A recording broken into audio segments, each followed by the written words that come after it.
အားလုံးပဲမင်္ဂလာပါခင်ဗျာကျွန်တော်တို့ရဲ့ IFRS and Business Finance Insight YouTube channel လေးကနေကြိုဆိုပါရစေခင်ဗျာကျွန်တော်တို့ဒီနေ့မှာကျွန်တော်တို့ရဲ့စင်ကညီကိုမောင်နှမတွေအားလုံးအတွက် accounting concept တွေအကြောင်းကိုသိသလောက်ကျွန်တော်တို့လေ့လာထားသလောက်လေးမျှဝေပေးခြင်းပါတယ်ခင်ဗျာအဲ့တော့ကျွန်တော်တို့ကဒီ accounting concept တွေကကျွန်တော်တို့အစင်းကိုင်းနေ junior accountant ဖြစ်ဖြစ် senior accountant ပဲဖြစ်ဖြစ် chief accountant ပဲဖြစ်ဖြစ်ခြားသော professional accountant တွေပဲဖြစ်ဖြစ်မိမိတို့ရဲ့လုပ်ငန်းတွေမှာ financial တွေရေးဆွဲတဲ့အခါမှာအမြဲတမ်းလိုက်နာပြီးတော့တတိထားဆောင်ရွက်ရတဲ့လိုက်နာဆောင်ရွက်ရတဲ့ accounting concept တွေဖြစ်ပါတယ်။အဲ့တော့ဒီ accounting concept တွေသိခြင်းအဖြစ်မိမိတို့ရဲ့ company ရဲ့ financial transaction တွေကိုဆင်းသွင်းတဲ့အခါမှာဒီ transaction တွေဆိုရင်တော့ဆင်းသွင်းမယ်မသွင်းဘူးဒီ transaction တွေဆိုရင်တော့ကျွန်တော်တို့ဘယ်အချိန်မှာဆင်းသွင်းမယ်ဘယ်လို amount တွေနဲ့ဆင်းသွင်းမယ်ပြီးရင်ဘယ်လိုပုံစံဆင်းသွင်းမယ်စသည်ဖြင့်စဉ်းစားဆုံးဖြတ်တဲ့အခါတွေမှာများစွာအထောက်အကူပြုနိုင်တဲ့ accounting concept တွေဖြစ်ပါတယ်အဲ့တော့ဒီ accounting concept တွေဒီကျွန်တော်တို့ဒီလေးလာမယ်ဆိုရင်တော့ accounting concept ကဒါကျွန်တော်တို့9ခု10ခုလောက်ကျွန်တော်တို့ရှိနိုင်ပါတယ်ကျွန်တော်ကတော့ဒီနေ့မှာဒီ accounting concept တွေကကျွန်တော်တို့စင်းကိုင်းနေအဓိကကျွန်တော်တို့ line နာပြီးတော့ရှင်းသုံးရတဲ့ accounting concept 5မျိုးပေါ့နော်ကျွန်တော်တို့5မျိုးဒီ5မျိုးလေးကိုပဲ focus လုပ်ပြီးတော့မျှဝေပေးခြင်းပါတယ်တစ်ဖက်ကလည်းကျွန်တော်တို့ကဒီ accounting concept လေးတွေကိုစဉ်းစားရင်းနဲ့ကျွန်တော်တို့ကနမူနာလေးတွေကျွန်တော်တို့ပြီးတဲ့အခါကျရင်တော့ကျွန်တော်ဦးတည်ကျင်တာတော့ဒါ banking industry အတွက်ဘဏ်ရဲ့ financial တွေကိုရေးဆွဲတဲ့အခါမှာဒီ accounting concept တွေကိုအသုံးပြုပြီးတော့ဒါဘယ်လိုမျိုးကျွန်တော်တို့ကရေးဆွဲကြတယ်လဲပေါ့နော်ဒါလေးကိုတည်ပြီးတော့နားလည်ထားသလောက်ရှင်းပြပေးပါမယ်အဲ့တော့ဒီနေ့မှာရှင်းပြမယ့် accounting concept ဒီ5ခုရှိပါတယ်ခင်ဗျာအဲ့ဒီ5ခုကတော့ number 1က accurate matching concept လေးကျွန်တော်မျှဝေပေးခြင်းပါတယ်ဒုတိယကတော့ကျွန်တော်တို့ prudent concept လေးမျှဝေပေးခြင်းပါတယ်ခင်ဗျာတတိယကတော့ going concern concept လေးမျှဝေပေးခြင်းပါတယ်ခင်ဗျာနံပါတ်4စတုတ္ထအနေနဲ့ကတော့ substance over found ဆိုတဲ့ accounting concept လေးမျှဝေပေးခြင်းပါတယ်ခင်ဗျာနောက်ဆုံးကတော့ consistency concept လေးဖြစ်ပါတယ်ခင်ဗျအဲ့တော့ဒီ accounting concept လေးဒီ line map ရတယ်လေကျွန်တော်တို့မခတ်ပါဘူးလေ့လာတာလည်းမခတ်ပါဘူးဒါပေမဲ့ကျွန်တော်လက်တွေ့မှာစင်းနေဆွဲတဲ့အခါကျရင်တော့ဒီ accounting concept တွေကိုကျွန်တော်တို့ကြုံမထွက်သွားစေပဲဒီ accounting concept တွေနဲ့မကွဲလွဲသွားစေပဲline နာပြီးကျင့်သုံးပြီးစင်ရေးဆွဲနိုင်ဖို့ဒီရေးကြည့်ပါတယ်ခင်ဗျ။ဒါကြောင့်ကျွန်တော်တို့ဒီ accounting concept 5ခုတည်းကနံပါတ်1တစ်ခုလေးစပြီးမျှဝေပေးပါမယ်ခင်ဗျာ။အဲ့တော့ကျွန်တော်တို့နံပါတ်1 accounting concept ကတော့ accurate concept matching concept ဖြစ်ပါကျွန်တော်တို့တော်တော်များများသိပါတယ် accurate concept အကြောင်း matching concept အကြောင်းဆိုရင်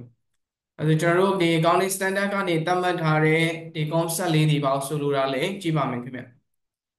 အဲ့တော့ accurate concept ဆိုတာဒီ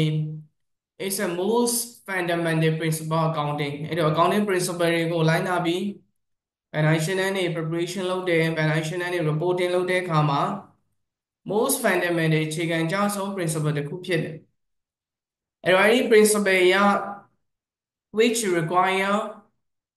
recording revenue when they are earned အဲ့တော့ကျွန်တော်တို့ကကိုယ်ကုမ္ပဏီကိုယ်ဖွဲ့စည်းကိုယ်လုပ်ငန်းဘဏ်ဆိုရင်လည်းဘဏ်အတွက်ဒီ revenue တွေ income တွေကိုဆင်းသွင်းတဲ့အခါမှာတဲ့ when they are earned ရရင်ရှိပြီဆိုတာနဲ့စီရင်သွင်းရပါမယ် not when they are receiving cash အချိန်ဆောင်ပြီးတော့ cash မရသေးလို့ cash မဝင်လာသေးလို့ဆိုပြီးတော့စီရင်မသွင်းဘူးဆိုရင်မရပါဘူးတဲ့အဲ့တော့သူရဲ့ timing ဒီ cash ရတဲ့အချိန်မှာမှဆင်းသွင်းရမှာမဟုတ်ဘူးသူရဲ့ point of time ဒီ when they are end ရရင်ရှိပြီဆိုတာနဲ့စီရင်သွင်းမှ revenue အနေနဲ့တော့၎င်း income အနေနဲ့တော့၎င်းစဉ်သွင်းမှဒါဒီ accurate concept ဖြစ်မယ်ကဲမို့ပဲနဲ့ကျွန်တော်တို့ကငွေမရသေးလို့စောင့်ပြီးငွေရတဲ့အချိန်မှစီရင်သွင်းနေဆိုရင်ဒါဒီ cash basis ဖြစ်အဲ့တော့ accurate basis ရဲ့သဘောတရားအရကျွန်တော်တို့လုပ်ငန်းကျွန်တော်တို့ဖွဲ့စည်းကျွန်တော်တို့ဘဏ်ကရဖို့ရှိတဲ့ revenue တွေရဖို့ရှိတဲ့ income တွေဆိုရင်ရရန်ရှိပြီဆိုတာနဲ့စဉ်သွင်းရတယ်တစ်ဘက်ကလည်းစန့်ကျင်ဘက်ဈေးတွေစဉ်သွင်းတဲ့ခါကျရင်တိုးစိတ်တွေပဲဖြစ်ဖြစ်အခြားသောသူတွေစိတ်တွေပဲဖြစ်ဖြစ်ရိုးလုပ်ငန်းဆိုရင်လည်း COGS တွေပဲဖြစ်ဖြစ်ဒါမှမဟုတ် GP အောက်ကစိတ်တွေပဲဖြစ်ဖြစ်စဉ်သွင်းတဲ့အခါမှာ when they are incur not when they are paid စဉ်သွင်းတဲ့ timing ဒီငွေထွက်မှစဉ်သွင်းလို့မရဘူး when they are incur ဒီစိတ်တွေဒီကာလဒီနှစ်ဒီဘဏ္ဍာရေးနှစ်နဲ့သက်ဆိုင်ပြီဆိုတာနဲ့ကျွန်တော်တို့က recording expense သုံးစိတ်တွေကိုစဉ်သွင်းဖို့လိုပါတယ်ဝင်ငွေတွေဆိုရင်ငွေရမှစဉ်သွင်းလို့မရဘူးသုံးစိတ်တွေဆိုရင်ငွေပေးမှစဉ်သွင်းလို့မရဝင်ငွေတွေအင်ကန်တွေဆိုရင်ရရင်ရှိပြီဆိုတာနဲ့စဉ်သွင်းမယ်သုံးစိတ်တွေဆိုရင်လည်းမပေးရသေးတော့ညာလဲဒီကာလနဲ့ဆိုင်တယ်ဒီနှစ်နဲ့ဆိုင်တယ်ဒီလနဲ့ဆိုင်တယ်ဆိုရင်စရင်သွင်းဖို့လိုပါတယ်ခင်ဗျအဲ့တော့ဒါကကျွန်တော်တို့က accurate concept matching concept ဖြစ်ပါအဲ့ဒါကြောင့်ကျွန်တော်တို့ alternatively စဉ်းစားမယ်ဆိုရင်ဒီ accurate basic accurate concept ဒီ cash basic နဲ့လုံးဝဆန့်ကျင်ဘက်ဖြစ်တယ်အဲ့တော့ cash basic ကတော့ဒီနေ့ accounting မှာကျွန်တော်တို့ဒီနေ့ရှိနေတဲ့ organization တွေမှာဘယ် organization မှာ cash basic ကိုမသုံးတော့ပါဘူး even ကျွန်တော်တို့က non profit organization တွေတောင်မှ accurate basic တွေနိုင်နာကျင့်သုံးနေကြပါပြီအဲ့တော့ကျွန်တော်တို့က cash basis လို့ငွေဝင်လာမှငွေထွက်သွားမှမဟုတ်ဘူးရရရှိပြီဆိုတာနဲ့ဒီကာလနဲ့ဆိုင်ပြီဆိုတာနဲ့ဒီနှစ်နဲ့ဆိုင်ပြီဒီလနဲ့ဆိုင်ပြီဆိုတာနဲ့စရင်သွင်းမှသာ accurate basis ဖြစ်ပါ example အနေနဲ့ဆိုရင်ဒါကျွန်တော်တို့ဘဏ်တစ်ခုအတွက် example အနေနဲ့စဉ်းစားရင်ဒီ accurate basis ဒီဒါကျွန်တော်တို့ကဒီဘက်မှာတော့ဟို cost တစ်ခုကိုဒါကျွန်တော်တို့ဥပမာအနေနဲ့ပြောတာပေါ့အဲ့တော့ကျွန်တော်တို့က cost တစ်ခုအနေနဲ့ဆိုရင်ဆိုပါစို့ကျွန်တော်တို့ကမီတာခတွေဒီဥပမာလေးမကြည့်ခင်ပေါ့ကျွန်တော်တို့မှာအခုပြီးခဲ့တဲ့လိုက်တော့က24 25ဘဏ္ဍာနှစ်ကျွန်တော်တို့ပိတ်ခဲ့တယ် match မှာဆင်းပိတ်တဲ့အချိန်မှာကျွန်တော်တို့မှာမီတာခတွေမပေးရသေးဘူး internet ခတွေမပေးရသေးဘူး loan loss တွေလည်းတကယ် loss မဖြစ်သေးဘူးဒါပေမဲ့လည်းဒီကာလနဲ့ဆိုင်တဲ့အတွက်ဆင်းသွင်းခဲ့ရတာဒီတိုင်းပဲကျွန်တော်တို့က income တွေစဉ်းစားမယ်ဆိုရင်လည်း income တွေမှာဆိုရင်လည်း customer ကိုလုံးချီထားတယ်အဲ့အတွက်အတိုးရမယ်ဒါပေမဲ့ကျွန်တော်တို့ကအတိုးကဘဏ္ဍာနှစ်ပိတ်ပြီးနောက်တစ်လနှစ်လမှဝင်လာမယ်ဒါပေမဲ့ကျွန်တော်တို့ချီထားတာကသူ့ကို January လောက်တည်းကချီထားရင် March လဆင်းပိတ်တဲ့အခါမှာ January တစ်လစာ February တစ်လစာ March လတစ်လစာဒီ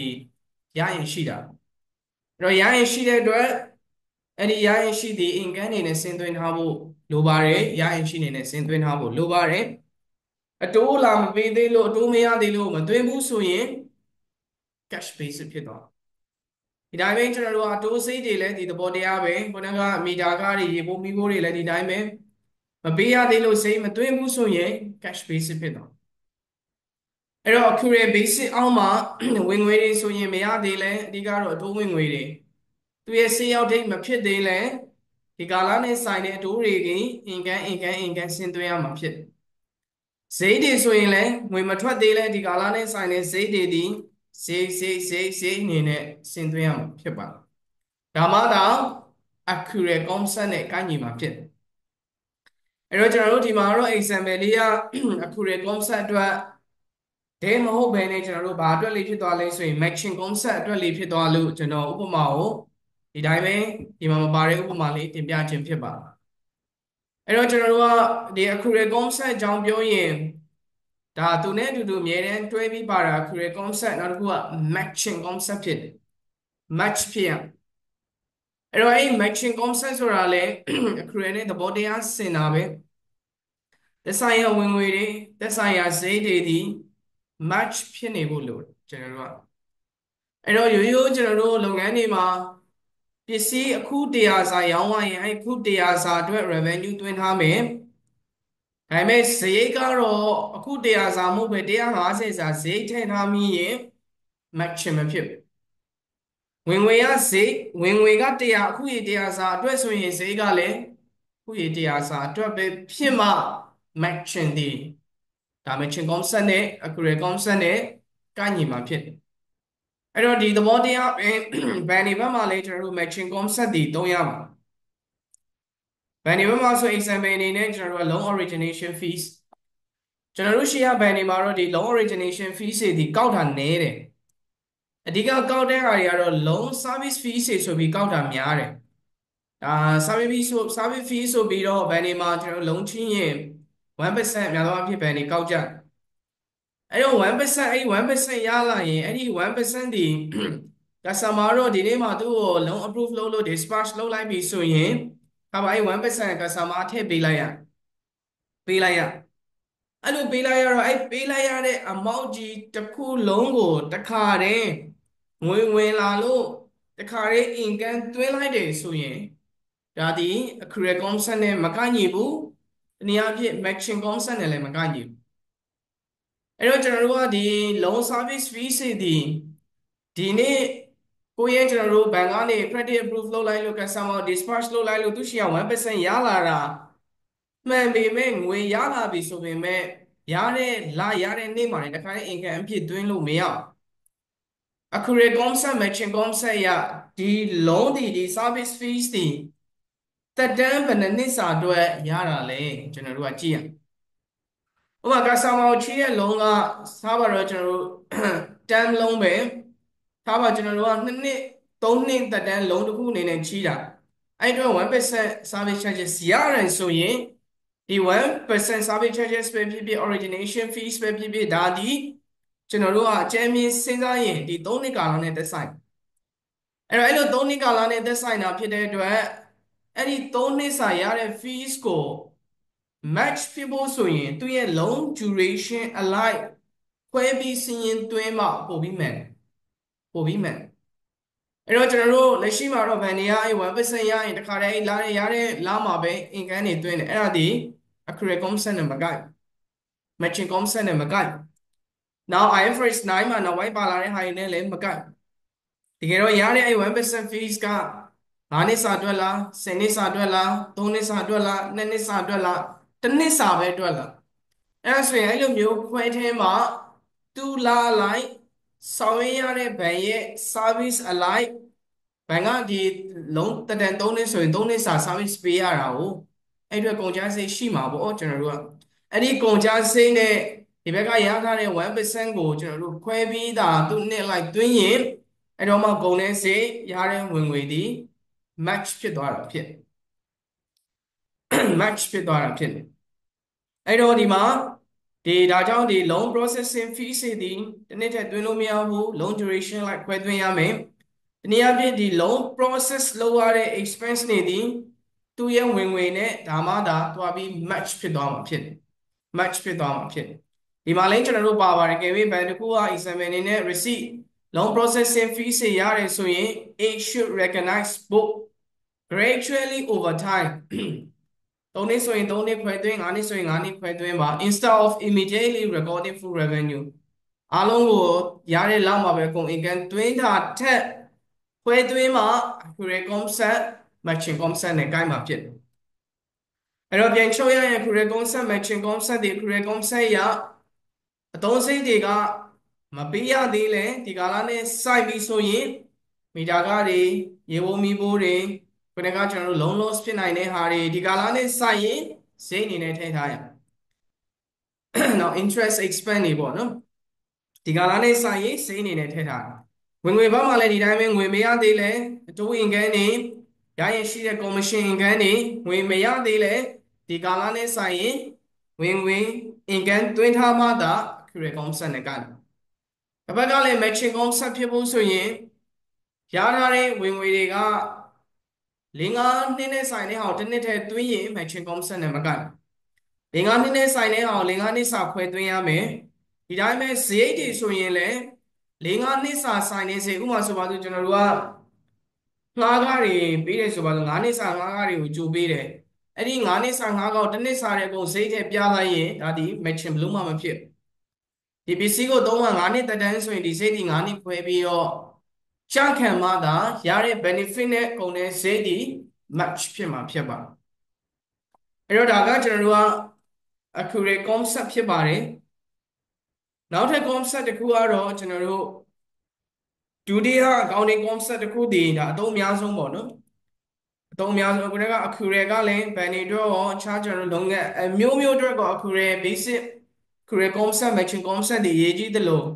နောက်ဒီဒုတိယ concept ဖြစ်တဲ့ prudent concept ကလည်းလုပ်ငန်းအားလုံးသတိထားပြီးလိုက်နာဆောင်ရွက်ရတဲ့ accounting concept တစ်ခုဖြစ်တယ်အဲ့တော့ကျွန်တော်တို့ကြည့်မယ်ဆိုရင် prudent concept ရဲ့အဓိပ္ပာယ်ကဘာလဲအဲ့ဒီ prudent concept ရဲ့အဓိပ္ပာယ်ဒီ we have to make estimate requiring judgment to counter the uncertainty အဲ့တော့ကျွန်တော်တို့ရဲ့ဒီ company transaction တွေကိုစဉ်းသွင်းတဲ့အခါမှာတဲ့တချို့သော transaction တွေကအတိအကျသိတယ်ဥပမာကျွန်တော်တို့ကဝင်ငွေ customer ကိုပစ္စည်းကျွန်တော်တို့ရောင်းလိုက်တယ်ဘယ်လောက်ပို့ရောင်းလိုက်တာလဲတိကျသိတယ် COGS ကုန်ပစ္စည်းတွေဝယ်တယ်ဘယ်လောက်ပေးရမှာလဲတိကျသိဝင်နေလားစားတွေလောက်ပို့ရင်ပေးရတယ်လောက်ပေးရမှာလဲတိကျသိအဲ့လိုတိကျသိပြီဆိုရင်အဲ့ဒီသိတဲ့အတိအကျအတိုင်းပဲစဉ်းသွင်းအဲ့ဒီအချိန်မှာ prudent concept တွေ apply မလုပ်သေးဘူးကျွန်တော်တို့ကဒါပေမဲ့ကျွန်တော်တို့ရဲ့ financial transaction တွေမှာကတချို့သော transaction တွေတည်တဲ့ uncertainty မတိကျတဲ့ transaction တွေရှိဥပမာကျွန်တော်တို့ဘဏ်အနေနဲ့စဉ်းစားမယ်ဆိုရင် customer ကိုလုံးချိလိုက်ပြီးဆိုရင် credit risk ကရှိတာပဲဒါပေမဲ့ချိလိုက်တဲ့ဟာဒီ credit risk က1% credit loss ဖြစ်မှာလား2% ဖြစ်မှာ3%လား5%လား10%လားကျွန်တော်တို့အတိအကျမသိဘူးဒီတိုင်းပဲကျွန်တော်တို့ကခုနကလိုနှစ်ကုန်ပြီမီတာကားတွေဘေးမထွက်လာသေးဘူးဒီလနဲ့ဆိုင်တာ10 သိန်းလား15 သိန်းလားသိန်း100လားကျွန်တော်တို့အတိအကျမသိသေးဘူး uncertain အဲ့လို uncertain မတိကျတဲ့ transition တွေကဘယ်မဲ့ဖြစ်ဖြစ်ခြားသောကျွန်တော်တို့ non financial institution ပဲဖြစ်ဖြစ်သူတို့ရဲ့ income expense asset liability မှာမတိကျတဲ့ transition တွေအများကြီးရှိတယ်မတိကျတဲ့ transition တွေအများကြီးရှိတယ်အဲ့လိုမတိကျတဲ့ transition တွေရှိလာခဲ့ပြီဆိုတာ ਨੇ ကျွန်တော်တို့ apply လုပ်ရမယ့် accounting concept တွေ prudent concept ဖြစ်အဲ့လိုမတိကျတဲ့ transition တွေရှိလာခဲ့ပြီဆိုရင်တဲ့ရှင်းကိုင်တွေအနေနဲ့ company တွေအနေနဲ့ management တွေအနေနဲ့ကတော့တင်းတော်တဲ့ judgment တွေလုပ်ရဘလောက်ဈေးဖြစ်မှာလဲဘလောက်ဝင်ငွေဖြစ်မှာလဲဘလောက်ကျွန်တော်တို့ asset liability ဖြစ်မှာလဲမတိကျသေးတာမှန်တယ်ဒါပေမဲ့ကျွန်တော်တို့က judgment တွေနဲ့သွားရ estimate တွေနဲ့သွားခံမှန်းရ estimate တွေ judgment တွေလုံးအဲ့လိုခံမှန်းတဲ့အခါမှာ need to be cautious and prudent တတိထားဖို့လိုတယ်ပြီးရင်ကျွန်တော်တို့ကအန်ဒီရကင်းဖို့လိုတယ်အလွယ်ပြောရရင်တတိထားဖို့လိုတယ်အန်ဒီရကင်းဖို့လိုတယ်အမျှော်အမြင်ရှိနဲ့ကျွန်တော်တို့ estimate လုပ်ဖို့လိုတယ်ဒီမတိကျတဲ့ transition အဲ့လိုအခြေအနေမျိုးမှာ prudent concept တွေသုံးလာပါတယ်တဲ့အဲ့တော့ prudent တွေအဲ့လိုနေရာမျိုးမတိကျတဲ့ transition တွေမှာအသုံးပြုတဲ့ accounting principle တစ်ခုဖြစ်တယ်အဲ့ဒီ accounting principle ရောက် which make sure that အဲ့လိုမတိကျတဲ့အခြေအနေတွေမှာဆိုရင်ကိုယ်လုပ်ငန်းမှာရှိတဲ့ကိုယ်ဖွဲ့စည်းကိုယ်ဘဏ်မှာရှိတဲ့ asset တွေ income တွေနဲ့ဆိုင်လာရင်အဲ့ဒီ asset တွေအဲ့ဒီ income တွေကိုမတိကျတဲ့အခြေအနေတွေမှာ not overstated ပို့ပြီးတော့မပြပါနဲ့ပို့ပြီးတော့စည်ရင်မသွင်းပါနဲ့တစ်ဖက်ကလည်းကျွန်တော်တို့ကစန့်ကျင်ဘက်အနေနဲ့ asset နဲ့စန့်ကျင်ဘက်ဒီ liability income နဲ့စန့်ကျင်ဘက်ဒီ expense ပြီးရင်ရှိတယ်ဈေးတွေဆိုရင်တော့ not understated short ပြီးမပြပါနဲ့ကျွန်တော်တို့ပြန်ပြောပါမယ်မတိကျတဲ့အခြေအနေတွေမှာ asset တွေ income တွေကိုခံမှန်းတဲ့အခါမှာ not overstate ပို့ပြီးတော့ကျွန်တော်တို့ခံမှန်းလို့မရမတိကျတဲ့အချိန်မှာ liability တွေ expense တွေကို understate short ပြီးကျွန်တော်တို့က judgment estimate လုပ်လို့မရပါဘူးအဲ့တော့ တို့ကြုံမဲ့မယ်ဆိုရင် prudent concept တွေ uncertainty အခြေအနေမှာ apply လုပ်တဲ့ concept တစ်ခုဖြစ်တယ် revenue asset တွေပုံမပြပါနဲ့ expense liability တွေ short ပြီးမပြပါနဲ့ example ကျွန်တော်တို့ဒါဘဏ်တွေအတွက်ဆိုရင်ငွေတွေချီးတာဖြစ်တဲ့အတွက်ခုနကလို့ကျွန်တော် loan loss လို့ပဲခေါ် credit loss လို့ပဲခေါ်ဒါတွေရရတယ် IFRS 9 ရမဟုတ်ရင်လည်း prudential regulation တွေအရကျွန်တော်တို့ကရရတယ်အဲ့လိုရတဲ့အခါမှာဘဏ်က max recognize provision for doubtful debt တွေရတယ် loan impairment တွေရတယ်ဒါမှမဟုတ်လည်းခုနက loan loss တွေရတယ် credit loss တွေရတယ်အဲ့လိုရတာဒီတကယ်ကြတော့တကယ်ကျွေးဆုံးပြီလားဆိုရင်မဆုံးသေးဘူးဒါပေမဲ့ကျွေးဆုံးနိုင်တဲ့အလားအလာရှိတယ် even if the borrower has not yet default ဒီ borrower က default မဖြစ်သေးဘူးဆိုရင်တော့မှ default ဖြစ်နိုင်တဲ့အလားအလာအခြေအနေတွေကိုခံမှန်းမိပြီဆိုရင်ကျွန်တော်တို့က loan loss တွေရထားရပါတနည်းအားဖြင့်ဒီ transition တွေဘယ်လောက် loan loss ဖြစ်မှလဲတိကျမသိဘူးဒါပေမဲ့အဲ့လိုသာမရထားဘူးဆိုရင် asset တွေဒီရရင်ကျွန်တော်တို့မတေချာတော့တဲ့အခြေအနေမှာပို့ပြီးပြမိတယ်လို့ဖြစ်မယ်ဒါကြောင့် asset တွေ overstate မဖြစ်အောင်နောက်တစ်ခုကကျွန်တော်တို့ဈေးရိတ်တွေ understate မဖြစ်အောင်ဒါ doubtful debt တွေ loan loss တွေ credit loss တွေရထားရခြင်းဖြစ်တယ်အဲ့တော့ကျွန်တော်တို့ကဒီသဘောတရားပဲကျွန်တော်တို့ကရိုးရိုးလုပ်ငန်းတွေမှာဆိုရင် asset တွေ impairment တွေ့တယ်တန်ဖိုးတွေကျနေတဲ့အချိန်တွေမှာ asset တွေ overstate ဖြစ်နေမှာဆိုလို့ impairment တွေ့တယ်တန်ဖိုး short တွေကျွန်တော်တို့တွေ့တယ်ဒီတိုင်းပဲတန်ဖိုး short မတွေ့ဘဲနဲ့ထားရင် asset ကမြေပြင်မှာကျွန်တော်တို့ကအသုံးပြုလို့တန်ဖိုးတွေကျနေပြီးစင်းမှာတော့ asset ကြီးကအရင်များနေတယ်ဆိုရင် asset တွေ overstate ဖြစ်မှာကြောက်ဒါကြောင့်ကျွန်တော်တို့က asset တွေ overstate ဖြစ်မှာကြောက်လို့ impairment တွေတွေ့ရတယ် loan ဆိုရင် loan loss တွေတွေ့ရတယ် credit loss တွေတွေ့ရတယ်တန်ဖိုး short တွေတွေ့ရတယ် amortization တွေလုပ်ရတယ်ဒါတွေအားလုံးဒီ asset တွေ overstate မဖြစ်အောင်ဆောင်ရွက်ခြင်းဖြစ်ပါအဲ့တော့ကျွန်တော်တို့ဘယ်နေဘက်မှာဆိုရင်တော့ IFRS 9 ရ expected credit loss တွေတွေ့တယ် customer က actual default မဖြစ်သေးဘူးဆိုရင်တော့မှ loan loss တွေသူရဲ့ phase သူရဲ့ stage ပေါ်မူတည်ပြီး12လစာကျွေးဆုံးရတာတွေရှိတယ်ပြီးရင်လုံးသက်တဲ့တစ်လျှောက်လုံးစာကျွေးဆုံးရတာတွေရှိဒါတော့ IFRS 9 principle တွေကြရင်ပြန်ပြီးကျွန်တော်တို့ပါပါမယ်ခင်ဗျာအဲ့တော့ loss တွေကျွန်တော်တို့ကဒီ accounting concept ဒုတိယ accounting concept ကိုပြန်သွားရင် prudent concept ဖြစ်တယ် prudent concept ရဲ့ principle ကမတင်ချတဲ့အခြေအနေတွေမှာဒီ concept တွေ apply လုပ်တယ်အဲ့ဒီ concept ရ revenue တွေ asset တွေဆိုရင်မတင်ချတဲ့အခြေအနေတွေမှာပုံမပြပါနဲ့တစ်ဖက်ကလည်း expense တွေ liability တွေဆိုရင် understate မလုပ်ပါနဲ့ဒါကြောင့်ကျွန်တော်တို့က provision တွေမျိုးမျိုးရရတာပေါ့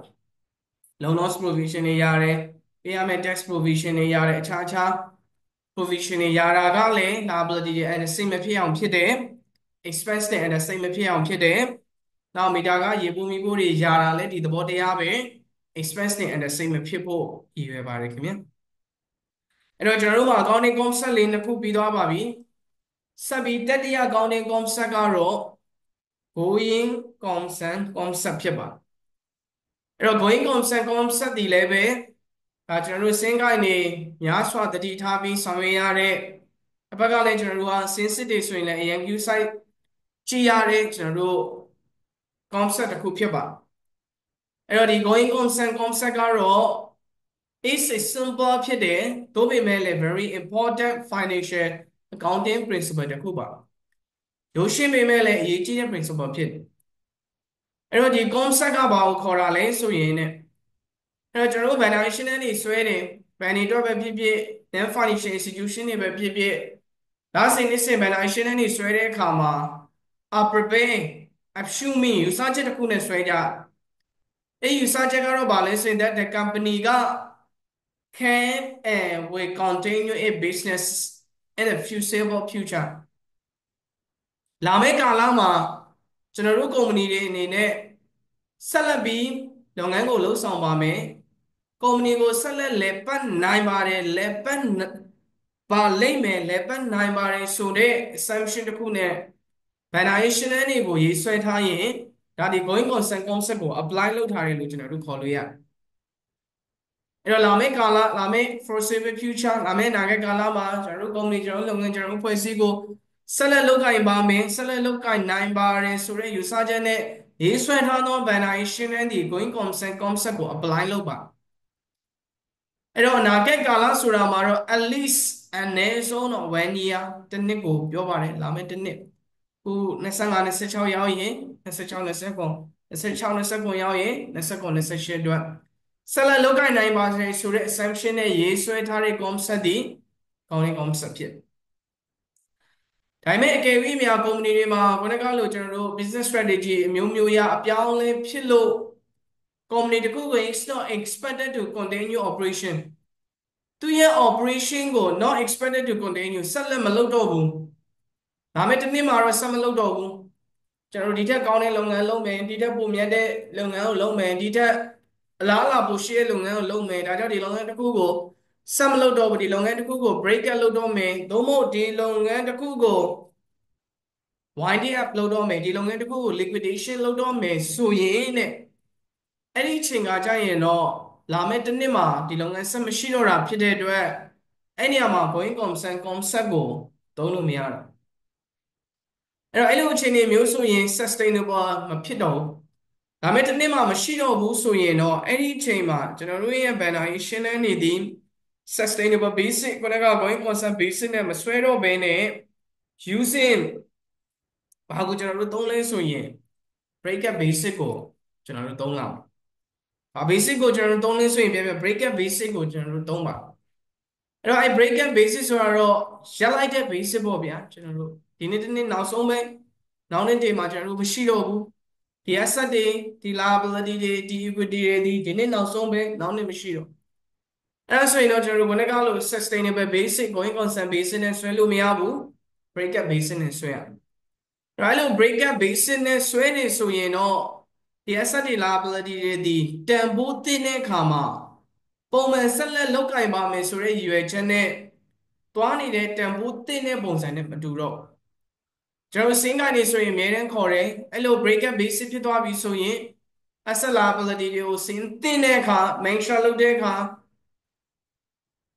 NRV လို့ခေါ်တဲ့ net realizable value ပြန်ပြောပါမယ် NRV လို့ခေါ်တဲ့ net realizable value နဲ့ဒီ liquidation basis နဲ့ asset liability တွေကို asset အောက်မှာရှိတဲ့ item တွေ liability အောက်မှာရှိတဲ့ item တွေကိုလွယ်ပြောမယ်ဆိုရင်တော့ net realizable value ဆိုတာသူ့ခွဲရောင်းချရှင်းလင်းမယ်ဆိုရင်တကယ်ဖြစ်နိုင်တဲ့တန်ဖိုးပေါ့တကယ်ဖြစ်နိုင်ဆုံးတန်ဖိုးနဲ့ပဲစင်းပြောင်းလဲပြီးစင်းသွင်းရ liquidation basis တော့ accounting ဒီ break up basis နဲ့ဆွဲရရိုးရိုးကျွန်တော်တို့က company ကလာမယ့်နှစ်တွေမှာဆက်လက်လုပ်ကိုင်ပါမယ်ဆိုပြီးတော့ယူဆချက်နဲ့ဆွဲနေဆိုရင်တော့ net realizable value နဲ့ asset liability အားလုံးကိုစဉ်းသွင်းစရာမလိုဘူးချို့ item တွေ cost နဲ့တွားလို့ရတယ်ချို့ item တွေ amortize cost နဲ့တွားလို့ရချို့ item တွေ fair value နဲ့တွားလို့ရအဲ့တော့လာမယ့်တစ်နှစ်မှာဆက်လက်မလုပ်နိုင်ဘူးဆိုရင်တော့ဒါကျွန်တော်တို့တန်ရောစင်ဖြတ်တဲ့အနေနဲ့ပေါ့နော်ဒီနေ့နောက်ဆုံးဆိုရင်အဲ့ဒီနောက်ဆုံးနှစ်မှာရှိတဲ့ asset liability တွေကို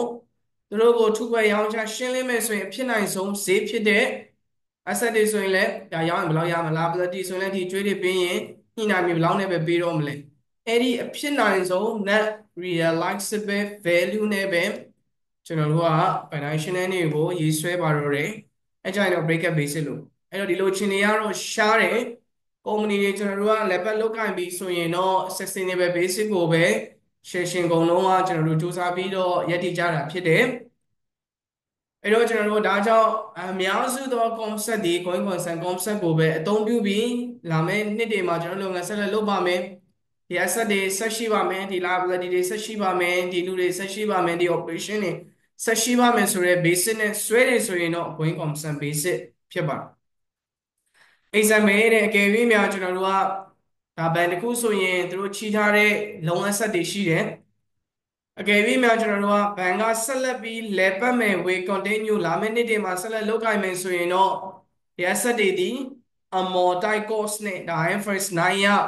cost model နဲ့တွားလို့ရတယ်အကယ်၍မဟုတ်တော့ဘူးဘန်ကလာမယ့်နှစ်မှာဆက်လက်ပြီးလှုပ်ဆောင်တာမျိုးတွေမရှိတော့ဘူးဆိုရင်တော့ amortize cost နဲ့တွားလို့မရတော့ဘူးအဲ့ဒီ loan asset တွေကိုကျွန်တော်တို့က net realizable value ပေါ့ဒီနေ့အဖြစ် liquidation basis တော့ accounting နဲ့စင်ဆွဲတဲ့ net realizable value တွေနဲ့ဒီ loan asset တွေကိုပြန်တင်ပြီး customer နဲ့ညှိနှိုင်းပြီးတော့သူ့ကိုသိန်း1000ချီထားပေမဲ့ တိုးရင်ပေါင်းပြီးတော့1500ဖြစ်တယ်ဆိုပေမဲ့ကာဆာငါနဲ့နောက်ဆုံးညှိလိုက်တဲ့အရာ1200ပဲရတော့မယ်ဆိုတော့1200ဒါတကယ် realize ဖြစ်နိုင်တဲ့တန်ဖိုးအဲ့တန်ဖိုးကိုပဲအဆက်မှာပြောင်းပြီးတော့ဆင်းဖော်ပြရပါမယ်အဲ့လိုအချိန်တွေမဟုတ်ဘူးဆိုရင်တော့ဒါမဲ့နေ့မှာအမြဲဆက်လက်ပြီးလောက်ကင်နေမယ်ဆိုရင်တော့ခုနကလို cost model နဲ့တွားလို့ရတယ် fair value model အနေနဲ့တွားလို့ရတယ် historical cost model အနေနဲ့ကျွန်တော်တို့ဆက်လက်ပြီးဒါကျွန်တော် sustainable basis နဲ့ဆင်းဆွဲလို့ရတာကိုတော့ coin concept လို့ကျွန်တော်တို့ခေါ်ပါတယ်ခင်ဗျအဲ့တော့ကျွန်တော်တို့မှာဒါဆိုရင်ကောင်းတဲ့ concept တွေ၃ခုပြီးသွားပါပြီခင်ဗျအဲ့တော့ကျွန်တော်တို့ကြံတဲ့ဟာကတော့ကောင်းတဲ့ concept 2ခုကြံပါတယ်အဲ့တော့နံပါတ်၄ခုမြောက်ကျွန်တော်တို့ accounting concept ကိုကြည့်ပါမယ်ခင်ဗျအဲ့၄ခုမြောက် accounting concept ကတော့ substance over form substance over form ဖြစ်ပါအဲ့တော့ကျွန်တော်တို့ဒီ substance over form ကဘာကိုဆိုလိုတာလဲဒီ substance over form ကလည်းလက်တွေ့မှာကျွန်တော်တို့ကအရေးကြီးတဲ့ concept တစ်ခုဖြစ်တယ်ကျွန်တော်စစ်တွေ company ကိုစစ်တဲ့အခါမှာလည်းဒီ substance over form နဲ့ကွဲလဲတဲ့ transition လေးတွေတတိပြုလို့စစ်တွေ့ရှိချက်အကြံပြုချက်တွေအနေနဲ့ပေးရတဲ့အားမျိုးတွေရှိပါတယ်အဲ့တော့ substance over form ဆိုတာကတော့တဲ့သူလည်းအရေးကြီးတဲ့ accounting concept တစ်ခုပဲ which mean that သူကဘာဆိုလိုတာလဲဆိုရင်ဒီ economy substance of transition အဲ့တော့ကျွန်တော်တို့မှာဒီ transition တွေရဲ့ substance အနှစ်သာရဒီ rather than အဲ့ဒီအနှစ်သာရကိုပဲ must be recorded in the financial statement ဒီ transition တွေရဲ့အနှစ်သာရအတိုင်းပဲ valuation ထဲမှာဆင်းသွင်းရမယ် rather than their legal form သူတို့ရဲ့ legal form ထက်ကိုသူတို့ရဲ့အနှစ်သာရကိုပိုထင်ဟပ်စေအောင်ဆင်းသွင်းရဒါမှသာ in order to present to a fair view of fair of the entity ကျွန်တော်တို့လုပ်ငန်းကျွန်တော်တို့ဖွဲ့စည်းကျွန်တော်တို့ဘဏ်ရဲ့ဒီ valuation နဲ့ဒီပိုပြီး true and fair ဖြစ်အောင်ဆိုရင် legal ထက်ကိုဥပဒေအရသတ်မှတ်ချက်ထက်ကျွန်တော်တို့ကတကယ်အနှစ်သာရကိုဦးစားပေးပြီးဆင်းသွင်းရမှာအဲ့တော့ကျွန်တော်တို့ကနောက်မှ example တွေကတော့အများကြီးကျွန်တော်တို့ရှိပါတယ်ဥပမာဆိုပါစို့ကျွန်တော်တို့ဘဏ်တစ်ခု company တစ်ခုမှာကျွန်တော်လုပ်ငန်းသုံးဖို့ကားဝယ်လိုက်တယ်အဲ့တော့ဝယ်လိုက်တဲ့ကားက company နာမည်မပေါက်ဘူး director နာမည်ပေါက်နေအဲ့တော့ legal ရကြည့်မယ်ဆိုရင် company မပိုင်ဘူးဒီလူပုဂ္ဂိုလ်ပိုင်တယ်ဒါပေမဲ့အနှစ်သာရကျတော့ company ပတ်စံနဲ့ဝယ်ထားတယ် company ရဲ့ပိုင်ဆိုင်ပစ္စည်းဖြစ်တယ်ဒါကြောင့် company ရဲ့ valuation ထဲမှာစီးရင်သွင်းရဆိုတော့အဲ့ဒါဒီ substance over form ပါအနှစ်သာရဒီသူ့ရဲ့အသွင်သဏ္ဍာန်ကိုအသွင်သဏ္ဍာန်ထက်ကိုအနှစ်သာရကိုဦးစားပေးပြီးတော့ဆင်းသွင်းရတာဖြစ်အသွင်သဏ္ဍာန်ထက်ကိုအနှစ်သာရကိုဦးစားပေးရတာဒီ substance over form ဖြစ်အဲ့တော့ example တွေကျွန်တော်တို့အများကြီးရှိပါတယ် example တွေမှာဥပမာဘဏ်တွေဘက်မှာဆိုရင်တော့ကျွန်တော်တို့ဘဏ်တစ်ခုကထားပါသူပိုင်ထားတဲ့ loan customer တယောက် loan file တစ်ခု loan case တစ်ခုကိုခြားဘဏ်တစ်ခုကိုရောင်းလိုက်တယ်ဘဏ်က sales loan to another financial institution ကိုရောင်းလိုက်တယ်ဒါပေမဲ့အဲ့လိုရောင်းလိုက်ပေမဲ့လည်း but retain substantial risk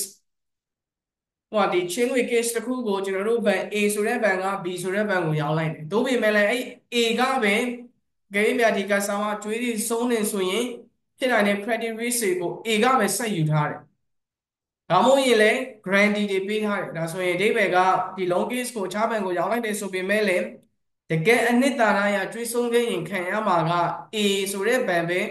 ဖြစ်တာဖြစ်တဲ့အတွက်တကယ် risk and reward စီ transfer မဖြစ်ဘူး legal ရတာ case တစ်ခုကိုရောင်းလိုက်တာလွှဲလိုက်တာကျွန်တော်တို့ဖြစ်တယ် substance အနှစ်သာရအရာဆိုရင်တော့ဒါဒီ risk and rewards ကအဲ့ဒီ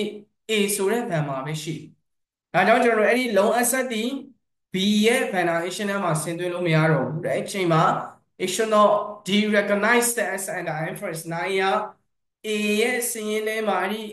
loan asset ကိုစည်ရင်းကနေဖြောင်းလိုက်လို့မရဘူးကိုယ့်ရဲ့ပိုင်ဆိုင်မှုကို loan asset အနေနဲ့ပဲ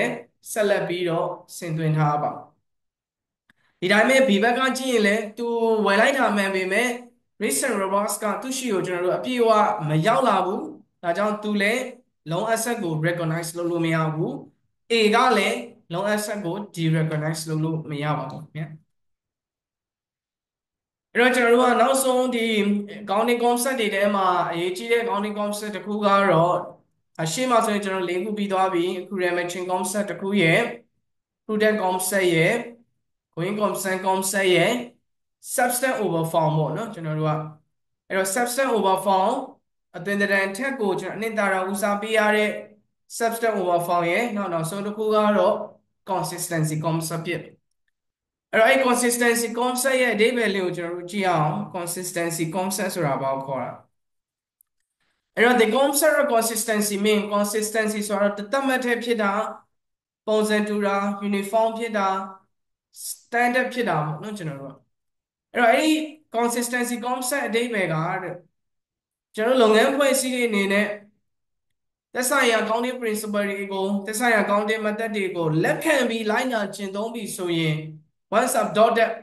လက်ခံလိုက်နာကျင့်သုံးပြီးဆိုရင်တော့ must be applying consistently in future ဒီတစ်နှစ်မှာရင်သုံးလို့မရဘူးလာမယ့်နှစ်တွေမှာလည်းတသက်မှတ်တဲ့ consistently သုံးရပါအဓိပ္ပာယ်ကကျွန်တော်တို့သုံးထားတဲ့ same method တွေ same technique တွေဒီတူညီသော situation တွေမှာဒီ method ဒီ technique တွေကိုတသက်မှတ်တဲ့အသုံးပြုရဒီနေ့မှာသုံးတယ်နောက်နေ့မှာမသုံးမရကျွန်တော်တို့အဲ့တော့ကျွန်တော်တို့ဗန်မုတ်တဲ့အခြားလုပ်ငန်းတွေမှာဥပမာ inventory valuation လုပ်တယ်ဒီနေ့မှာ54နောက်နေ့မှာ live 4နောက်နေ့မှာ average အဲ့လိုမျိုးတွေပြောင်းနေရင် consistent မဖြစ်ဘူးဒီနေ့မှာ IFRS ကိုသုံးတယ်နောက်နေ့ကျတော့ IFRS ကိုမသုံးတော့ဘူး consistent မဖြစ်ဘူး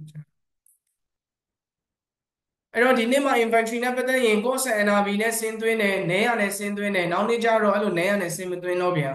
consistent မဖြစ်အဲ့တော့ကျွန်တော်တို့က consistency ဒီတူညီတဲ့ similar situation တွေအားလုံးမှာသက်ဆိုင်လုပ်ငန်းဖွဲ့စည်းခြင်းအနေနဲ့မိမိတို့ရွေးချယ်လိုက်သောလက်ခံလိုက်သောကျင့်သုံးလိုက်သော accounting technique တွေ method တွေဒီ consistently တသက်မှတ်တဲ့ကျွန်တော်တို့သုံးရပါ example အနေနဲ့ဆိုရင်ကျွန်တော် loan loss တွေဒါဘန်တွေအတွက်ဆိုရင်တော့IFRS 9 ရကျွန်တော်တို့ကငွေတွေချိထားပြီး loan asset တွေရှိပြီဆိုရင် loan loss တွေရပြီအဲ loan loss တွေကိုရတဲ့အခါမှာဒီနေ့မှာတော့ရတယ်နောက်နေ့တော့မရအောင်နောက်နေ့တော့မရအောင်နောက်နေ့တော့ရတယ်အဲ့လိုမျိုးဆိုရင်ဒီနေ့ consistent မဖြစ်ဘူးအဲ့တော့ဒီနေ့မှာ credit risk ဘယ်လောက်ရှိရင်ဘယ်လောက်ရာခိုင်နှုန်းရတယ်ဒီနေ့မှာ credit risk ရှိရင်ဘယ်လောက်ရာခိုင်နှုန်းရတယ်အဲ့ဒါကလည်း consistent ဖြစ်ရမှာဖြစ်အဲ့တော့ဘယ်ဒီဘက်မှာတော့ကောင်းတာကလက်ရှိမှာတော့ကျွန်တော် Prudential ရဲ့ loan loss classification တွေအတိုင်းပဲဒါကျွန်တော် collateral shortfall ဖြစ်တဲ့တွေပေါ်မှာသက်ဆိုင်ရာခိုင်နှုန်းတွေလိုက်ပဲရတာဖြစ်တဲ့အတွက် consistent ဖြစ်တာများပါတယ်အဲ့တော့ဒါက long case တစ်ခုမှမဟုတ်ဘူးအခြားသော transition တွေအားလုံးဒီနေ့မှာ taxအတွက် provision ရတယ်နောက်နေ့တော့မရဘူး consistent မဖြစ်ဘူးဒီနေ့မှာ bonus အတွက် provision ရတယ်နောက်နေ့မှာလည်း bonus ပေးဖို့သတ်မှတ်ထားတဲ့ provision မရဘူး consistent မဖြစ်ဘူးကျွန်တော်တို့အဲ့တော့ same approach သုံးရမယ် same method same technique တွေဒီ similar situation မှာတသက်မှတ်တဲ့သုံးမှကျွန်တော်တို့ကမနှစ်က method တစ်မျိုးဒီနေ့မှာ method တစ်မျိုးဆိုရင် base ကမတူတော့ base မတူရင် compare လဲလုပ်လို့မရဘူးမနေ့က IFRS သုံးတယ်ဒီနေ့ကျတော့ရိုး standard ရိုးပဲဖြစ်သွားတယ် IFRS တွေမသုံးတော့အဲ့ဒါဆိုရင် base မတူတော့ဘူး compare လုပ်လို့မရဘူး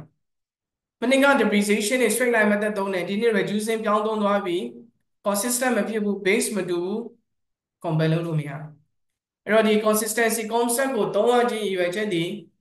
national နေမှာကျွန်တော်တို့ရှိရတဲ့ဒါ qualitative characteristic တွေရှိတယ်အဲဒီ qualitative characteristic တွေကလည်းနောက်ပိုင်း video လေးမှာကျွန်တော်မျှဝေပေးပါအဲဒီ qualitative characteristic တွေက national မှာရှိတဲ့ဝိသေသတစ်ခုတည် comparable ဖြစ်ရယင်းနဲ့ဒီနေ့နှိုင်းယှဉ်နိုင်ရအရင်နဲ့ဒီနေ့ကျွန်တော်တို့နှိုင်းယှဉ်နိုင်ဖို့ဆိုရင်သုံးထားတဲ့ accounting method တွေ accounting technique တွေ accounting principle တွေဒီတစ်နေ့နဲ့တစ်နေ့တစ်ချိန်နဲ့တစ်ချိန် consistent ဖြစ်ဖို့လို့တစ်လားနဲ့တစ်လား condition တစ်ခုနဲ့တစ်ခုမှာ consistent ဖြစ်ဖို့လို့ဒါဒီ consistency method ဖြစ်ပါတယ်ခင်ဗျာအဲ့တော့ကျွန်တော်ရဲ့ဒီနေ့ video လေးမှာကျွန်တော် accounting concept တွေအကြောင်းကျွန်တော်ရဲ့စင်ကညီကောင်မောင်နှမတွေအားလုံးကိုမျှဝေပေးခဲ့ခြင်းဖြစ်ပါတယ် accounting concept တွေမျိုးရှိတဲ့အထက်ကဒါကျွန်တော်တို့စင်ကိုင်တွေအားလုံးအခြေခံအနေနဲ့အရေးကြီးပြီးတော့မဖြစ်မနေလိုက်နာရတဲ့ accounting concept 5ခုကိုမျှဝေခဲ့ခြင်းဖြစ်ပါတယ်အဲ့ဒီ accounting concept ကတော့အခုရဲ့ concept matching concept ဒီနံပါတ်1 prudent concept ကနံပါတ်2 going concern concept ကနံပါတ်3 substance over form တွင်တရန်ထက်အနှစ်သာရကိုဦးစားပေးရတဲ့နံပါတ်4နဲ့ consistency concept ကနံပါတ်5ဖြစ်ပါတယ်ကျန်တဲ့ materiality concept တို့နောက် business entity concept တို့ဒါလေးကတော့ထပ်ပြီးရှိပါသေးတယ်ဒါပေမဲ့လည်းကျွန်တော်ဒီမှာချိန်ကြောင်းဒီကောင်းတဲ့ concept 5ခုကိုပင်မထားပြီးလိုက်နာကျင့်သုံးခြင်းအပြင်ကျွန်တော်ရဲ့ validation နဲ့နေမှာဆင်သွင်းတဲ့အခါမှာမှားယွင်းနေစေနိုင်တာဖြစ်ပါတယ်ဒီ concept ဒီအခြေခံသဘောတရားတွေကိုစဉ်းစားပြီးတော့မိမိတို့ရဲ့နေ့စဉ်လုပ်ငန်းတွေမှာကောင်းစွာကျွန်တော်တို့အသုံးပြုအသုံးချနိုင်ပါစေလို့လည်းဒါကျွန်တော်တို့ကဆန္ဒပြုပါတယ်ခင်ဗျာအဲ့တော့ကျွန်တော်ဗီဒီယိုလေးကိုအဆုံးထိကြည့်ရှုပေးကြတဲ့ညီကိုမောင်နှမများအားလုံးကျေးဇူးတင်ပါတယ်ကျမ်းမာချမ်းသာကြပါစေခင်ဗျာ